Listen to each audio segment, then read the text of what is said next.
pinagtibayan na pumasok ako. Yan tayo eh, bilhin siya eh. Kaya nga hindi ako, nag-uniform na ako kasi yung amo ko kanina. Kakain muna tayo. Patikim siya. Ay, ang sarap niya. Tapos ikaw na kayo. Kasi hindi ako. Ayan, mga classmate namin sa baking. Oh, ayan. So, ilan kayo kayo lahat ngayon?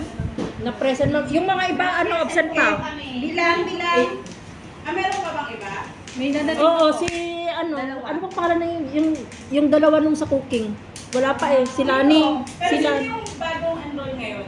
Sila Kayong apat yun. So, wala yung dito dito? Wala po. So marami tayo. Actually parang nandyan na yung name ko eh. So thank Kasi you. ano, Nakita ko na. Kasi kung nagsabi ko kami nag-enroll na po. kaya nga nandyan na eh. last week. Pero nag-sign pa ako ulit. Kasi blurry ako eh. Blurry pa rin. Ano kasi, Dito ka, tabi tayo kasi pag ano. natin or Na ano eh. mas maganda na partner method. Kasi Yeah, gusto ko pag- yung mga ano, paano. Pag konti kasi, konti lang kayo, mga 10. It's either, tawag dito, partner method na lang, tawag dito, kayo dalawa, gano'n. Maganda Para yun. mas madaling Mm-mm. matuto dahil pag mag-measure kayo, Ay, mga magulo. salitan. Kasi kapag madami, Magulo. tawag dito, parang isa lang yung nag-measure, tapos yung isa yung nag-ano ng ingredients. So, Mas maganda yung mas gusto ko dalawa. sana ng partner method. Pero pag halimbawa, kung sobrang dami nyo na, halimbawa, dati kasi nung ako yung nag-bake, nag-enroll ng baking dito, ano kami, parang 30 plus, parang gano'n kami. So, isang group, nasa 10 to 11, ganyan. Pero, eventually, nung graduate kami, hindi naman kami 30 nung graduate. Parang may iba kasi na, nag-for good, may iba naman na hindi na nila talaga natapos. So, pero yung sa grupo ko, nag-start kami ng 10, graduate kami ng 10. So, maganda rin naman yung group para may makabanding kayo. Pero, eventually, kahit naman group-group kayo or partner-partner kayo, isang buong klase naman kayo. So, mas gusto ko na sharing yung ingredients. Pero, feedbackan nyo ako kung anong gusto nyo gawin. Halimbawa, kung partner method, gusto nyo kayong dalawa lang magka-partner na meron kayong ganitong ingredients. Mhm. Yun nga lang kasi, pag partner method, parang mas mabigat. Dalawa lang kayong Yes, magkakatay. yes. Pero halimbawa, kung halimbawa, 10 kayong lahat, 10 kayong magkakatay ng ingredients. So, mas magaan ba sa bulsa? Tsaka pag ano ko eh, mas gusto ko bumibili ng in bulk. Halimbawa, oil, cooking oil. Gusto ko yung isang malaki na yung bibili natin instead na maliliit, dinidili sa So parang 5 bote ng cooking oil yung nandoon. So yun yung ano ko dito. Gusto ko sana gawin dispatch para hindi masyadong mabigat sa bulsa yung Pero lahat ba kayo marunong na mag-bake or may experience? Mama ko hindi to. Ako wala Wala. na talaga. Magta-try lang ako mag-bake. Ako, try lang, hanggang matigas. Ako magta-try lang kami. Magta-try lang ako ma'am kasi matigas. Yung una maganda, at the end, bato. So, Pero walang proper yung akin. Sarili So, ko lang. background sa akin, yung isang pangalan ko is Rose Valerie Garcia. Pero, tawag niyo ko Valerie. Hindi ko kasi ginagamit yung Rose. Pag ginawag niyo ako Rose, baka hindi ko kayo malingon or mapansin kasi hindi Pag ako rose sanay. pat. Hindi ako sanay nung Rose kasi. So, Valerie or ganyan. Tapos, anong tawag dito? Hindi rin ako marunong mag-bake. Pero, lumaki ako sa bakery. Number mo, So may bakery yung magulang ko simula 4 or 3 years old ako. Wow. Tapos nawala na lang kasi nagkasakit yung tatay ko yung nagka-dialysis siya. So hindi na siya makapag-bake ngayon. Pero all along, lumalaki ako, hindi ako marunong mag-bake. Kasi taga-tinda ako, taga-bili ng ingredients. Pero alam ko kung paano siya ginagawa. Pero never ko na-try. So na-try ko lang siya nung COVID. Kasi COVID, namimiss mo yung pagkain, di ba? Wala kang mabilan dito. Tapos, tawag dito, sabi nung tatay ko, sige, share na yung recipe sa akin. So, trinay ko lang. Tapos, nung COVID 2020, siya lang ako yung nag-bake talaga ng ganito. Pero 2019, nag-enroll ako dito sa house. So, basic baking, wala rin akong alam. Aside dun sa kung ano yung nakikita ko sa ginagawa sa bakery namin, sa Binasa. Tapos, ano tawag ito, yung tatay ko, pamilya rin sila ng baker, mga kapatid niya, lolo-lolo, o puro mga baker sila lahat. Pero, ang tawag dito, yun nga, kami, tsaka yung mga kapatid ko, never silang nag-pursue ng baking. Ito lang talaga nung nag-pandemic, tsaka lang ako nag-pursue ng baking. Tapos, ngayon, nagtitinda ako ng tinapay, sideline sa dito sa Singapore. Pero, hindi ako, if i-expect nyo na sobrang galing ko sa baking, hindi. Dito sabihin ko sa inyo, hindi ako ganun ka-galing na everything na kaya ko itanong sa akin is masasabi ko. Pero, itatry ko naman na sagutin as much as I can. Yun. So, pero marunong mag-bake ng tinapay, muffins, cookies, tapos cakes din. So, eventually gagawa rin tayo ng cake. Ngayon, summer, mas gusto ko na mag-start tayo ng bread kasi last year, hinuli namin yung bread or parang kalagitnaan. Eh, maulan na. So, madalas, parang napopostpone lagi yung bread na namin gagawin. So, next meeting, ang gusto ko gawin sana natin is mag-bread tayo. So, ngayon, dahil mag-iinit muna ako, papakita ko paano gamitin yung oven. Sorry, ang pangit ng ano, hulma ko nagpamadali kasi kami na umaga. Pero huwag kayong mag-alala, masarap naman ito. Kumain ako lahat, di ba? Hindi ba? Hindi pa kami sa Dadagdagan lang. Dadagdag pa. Gumawa ako ng Spanish bread tsaka ng ube partisan. Okay, Kasi partisan. umorder kasi ano eh. Umorder si Ma'am Ayaw, Lorna. gusto ko matutunan Spanish. Eh, ano tawag dito? Ako paborito ng Spanish. Ako naman, no? Yung naka-roll ng tinapay. Ensaymada? Ensaymada. Isa pa, yung cinnamon roll. Cinnamon? Cinnamon. Yes. Cinnamon? Cinnamon roll. Gustong gusto mo ako ko yung cinnamon. Oo. So, Kasi yung mga alam ko, hindi sa tinapay. yung oven natin, ang gagawin natin, kapag bago tayo mag-start ng baking, kapag nag-prepare tayo ng ingredients, kailangan ito, isa-switch ko yun na. Kailangan naka-ready siya. Tapos, every time after natin gamitin to, kailangan i-make sure natin na malinis siya. Kasi, ano yung may ibang klase yung gumagamit. So, yung sa class namin last year, sigurado ko na lagi malinis siya. So, anything na meron ko sa table, talagang inaano ko yung next class. Kasi, yung klase namin talagang tinitignan nila na malinis, walang naiwan or something. Pero nung nakaraan yung naiwan, may nag-bake yata. Yung ibang klase mo sa iba. Kasi pag yun yung naka-fold na. So, iwan natin ito nakauna yun. Tapos, ito yung ano, yung sa timer. Ito naman, kung nakalagay ito yung black, ibig sabihin, walang mag-hit yung taas na yung baba, tarag. Yung heating element na hindi mag-hit. Tapos ito sa baba, tapos ito sa taas lang. Kung nag-bake tayo, na kailangan lagi taas sa baba. Taas sa baba. Pero pag sa cooking kasi, di ba, minsan, kailangan ko lang, ano, tawag ito, sa taas o sa baba lang. Minsan, pag sa taas, halimbawa, pag nagluluto ka ng, ano ba yun, bake, bake ka tayo, mataas. kasi gusto mo lang kasi na magsunog yung lang ibabaw niya. So, minsan, ito lang yung taas lang na. Pero ito, lagi mong titignan kasi, yun nga, iba-iba yung klase na gumagamit dito. Dito sa kasi sa bahay. So, baka na-adjust nila. Kasi may one time, na-adjust. Tapos, tawag dito, hindi, parang hindi napansin mo sa channel. So, nag-hit na kami. Tapos, try nila yung gagawin sa salaw nila. Tapos, pagdating doon, nakababa lang. So, ibig sabihin, pag sinalang mo, mas matulog lang yung baba. Tapos, yung ibabaw, hindi siya maluluto. So, balance. ito yung heating element. Tapos, ito naman yung temperature. So, yung sa temperature naman, tawag dito, pag mag-bake ako, usually naka 180. Ito gitna. 180. Itong nasa gilid parang nasa 175. Tapos parang 180. Ano yung normal mo na gamit 180? Mga 180, 175. Pero, hindi ko alam sa bahay nyo if may anong klaseng oven gamit nyo. Itong oven na to ay, tawag dito, stove, parang stove top. Ikaw na, hindi pala stove top, sorry. Countertop na oven. Yung iba yung ganito, di ba? Nasa baba. So, iba rin may mga, meron din mga function. So, hindi ko alam unless sendan nyo ako ng picture kung ano yung mga function ng oven na yun. Pero itong mga function na to, usually, sa same meron din dito. Usually, nandito sa baba, mayroon lang silang added na iba pang mga element. Kasi minsan depende sa brand din. Meron yung mga settings na ano na pang bread na siya, or pang na siya. Yun. So, based on temperature.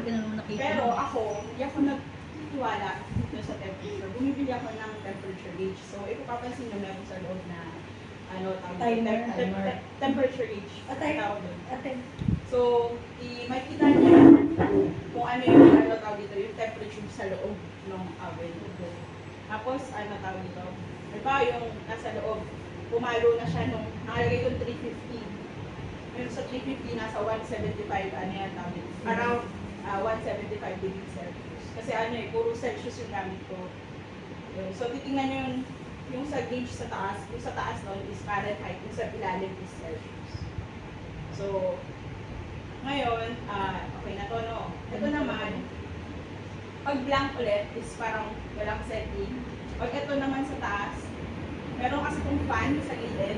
So, may mag-blow na, may mikot na fan. So, yung fan, ang ginagawa niya is, sisirculate niya yung air dun sa loob para equal yung temperature dun sa loob. Pero ako, usually, hindi ko siya gustong gamitin kasi mabilis makasunog kapag halimbawa may fan. So pag may fan ang gagamitin mo, hihinaan ko. So ako usually ito lang yung gamit ko.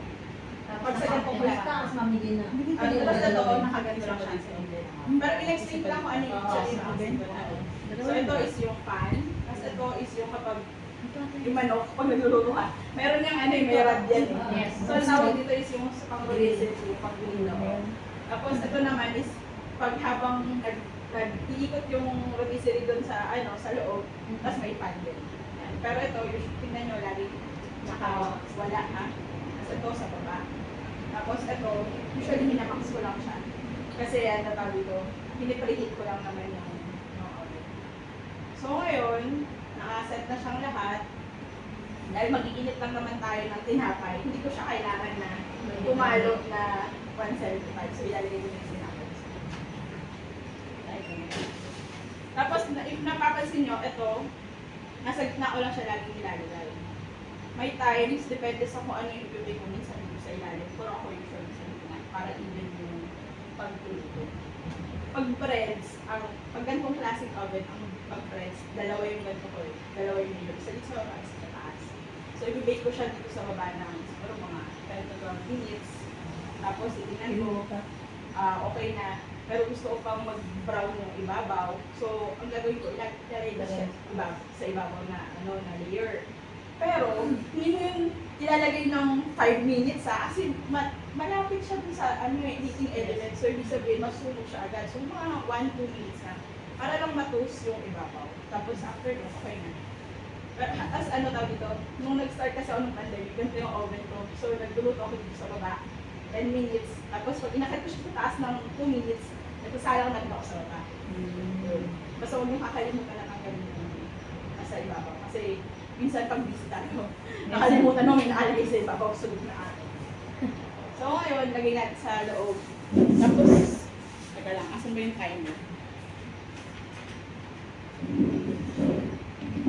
Sorry, ngayon yung mga gamit nandito lahat sa loob pa kasi dati wala pa kaming gantong lamesa. So, eventually, bibili naman ako ng mga lagyan para may lagay ibang gamit dito sa shelf dito sa ilalim. Hindi na... Wala nang battery yung timer.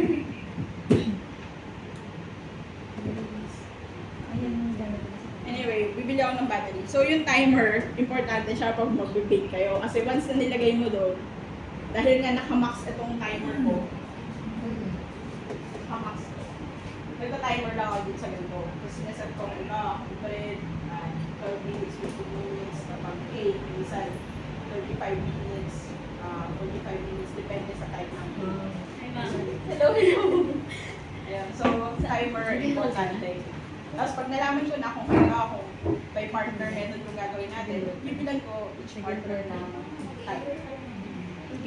So far, yung ibang mga gamit na kaya ko i-provide ko, i-chance lang yung i-share ko. Unless, halimbawa, kung gagawa tayo ng cupcakes, tapos yung cupcake tray ko dito is 2 o 3 lang. Magtatanong ako sa'yo if pwede magdala kayo sa bahay. So, kung ano, nabibig pa yung amo nyo, or kung bisa nabibig pa naman, wala silang pagkain sa bahay, di ba? Pero kung nabibig yung may mga amo kasi na nabibig, so meron silang mga gamit sa bahay na iyaas ko na lang. Pero dahil meron din naman akong personal na gamit sa akin, dinadala ko rin dito pag kailangan. Pero hindi ko siya iwan dito kasi baka mawala. Tsaka, ano na, puno na yung lalagyan doon. Wala nang space. Ito, may lang mga gamit. Meron. Ingredients? Oo. Nung last meeting, nag-ano na ako, tinapos ko na lang. Meron. Naluma na yung baking conversion ko doon. So, papalitan ko na lang ng another baking conversion. Kasi yung ibang recipe, yung gamit namin last year. Yung ibang recipe kasi naka-cups and, tawag dito? Cups, teaspoon, ganyan. So, yung akin, ang gamit ko kasi laging by weight yung akin. So, naka siya grams. Oh, kasi yung cups kasi iba-iba, di ba? Halimbawa, 1 cup ng flour. Pag in-scoop mo na gano'n, sabi mo 1 cup yan. Pero pag bineasure mo siya, minsan, pag ako nag-measure 125, pag ikaw nag-measure 130. Depende Hindi siya kasi, accurate, ma'am. oo, depende kasi sa pag-compact mo yun. So, ako, mas gusto ko lagi na Grams. measure na grams. Na-try ko yun. Kaya pala minsan sa ibang Okay naman yung ginawa ko Pero na. ano, tawag dito? Tapos bakit? Pero halimbawa, mas prefer nyo na mag-cups, edi tawag dito, i-convert nyo na lang ng hindi, i-prefer nyo na mag-cups kasi may iba na walang weighing scale, di ba? Pag naman sa Pilipinas, hindi naman lahat ng bahay merong weighing scale. Pero gusto ko, as much as possible, hindi ko naman sabi gusto ko, as much as possible, ina-advise ko na bumili kayo ng weighing scale. May mura naman eh, tsaka may online naman, or kung halimbawa wala kayong mahirapan, sabihan nyo ako, tapos tulungan ko kayong umol. Kasi yung nasubukan ko na dati na nagka-cups ako, pagluto ko sabi ko, ba't ganito yung lasa? Nag-iiba, nag-iiba. Oo. Kahit sa bread, Na-try ko yan. tawag dito? Ganda-ganda na yung masa. Lalo sa cakes, Oo. ma'am. Maganda na yung pag-cups. Minsan kasi hindi siya accurate. Ngayon maganda yung gawa mo. Yung legs mo na sukat, iba na. Minsan may Ganun na nga. So, mas gusto ko lagi na naka-grams. Pero yung yung mga teaspoon, tablespoon, yun susunod ko naman. Kasi ang hirap lang pag teaspoon kasi mga 5 grams yan eh. Minsan, depende pa sa i-scoop mo. Halimbawa, baking soda, tawag dito, ang isang teaspoon mga 7 grams, ganyan, or 6 grams. Pero pagdating sa baking powder, 5 grams na siya. So, each ingredient, nag-iiba ng tawag dito ng weight. Pag nag-start na tayo ng actual na pag-bake natin at pag-measure natin, yun po pa ito sa inyo kung paano magiging na pagkakaiba nga nila. Tapos yun, naglagay lang ako ng cheat sheet doon kasi parang minsan, hindi mo na hanapin sa libro. So, titingin ka na lang kung tingin mo, ito yung ito yung conversion. Tapos, ako, preference ko, pag nag-weigh, minsan may mga 1-2 grams na sobra. Depende sa ingredients mo ba, 1-2 grams na flour, na harina.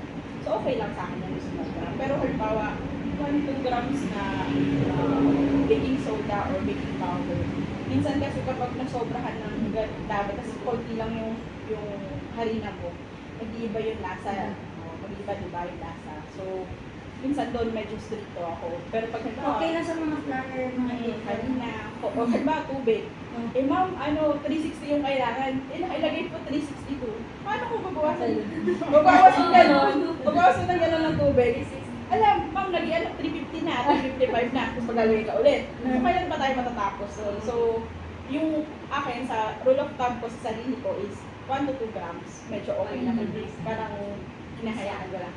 Pero, yun nga, kanya-kanya tayo ng preference. So, kailangan mo rin maano kung ano yung gusto mo gawin, ano yung gusto mo sundin sa sarili mo.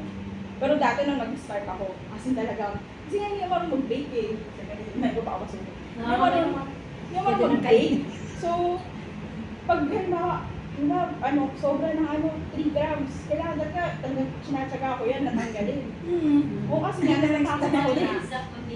Oo, baking is a science kasi. So, exact dapat. Tama, dapat isa. Oo, hindi katulad ng, halimbawa, cooking. Oh. Pwede Eh, rin medyo maalam. tansya. So, magdadagdag ka ng Mekos-mekos. Sa making accurate na yung sukat.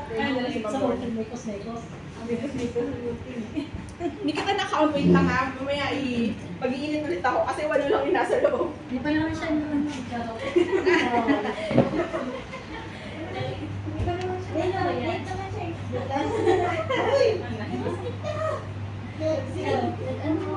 Ma'am, sinabi present na. Present. Presenting. Nakita ko mo, tapos ano kung ako sa inyo? Ano siya? Buha na kayo. Ma'am, dito na. Dito na. Kasi makaano yung stainless eh. Ay, ganun. Buha na kayo. Ang ganda. Para ano siya. Ano Sa'yo